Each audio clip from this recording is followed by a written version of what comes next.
Welcome to the last breakfast. Please enjoy the video. You start by installing LTS Connect and signing in. This gives the app identity and access. Once done, verify the 6-digit code sent to your email so the account is trusted.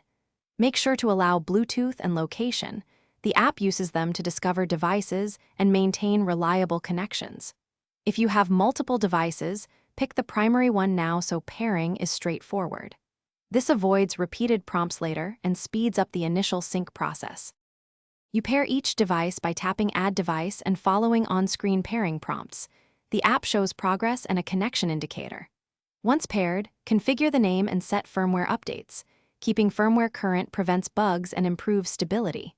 Then choose an auto-sync interval, short for real-time, longer for battery life, and link cloud services using OAuth so data flows securely. If a service asks for specific scopes, review them. Granting only necessary access reduces risk. You finish by running a manual sync and checking dashboards to confirm everything landed correctly. This validates settings and data integrity. Once satisfied, enable cloud backups and export settings so you can restore quickly if you switch phones. If something goes wrong, try the primary tip.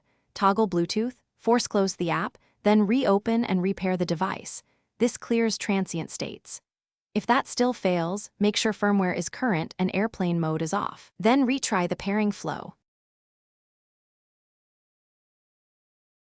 Thanks for watching. If this was helpful, leave a like and consider subscribing. See you next time.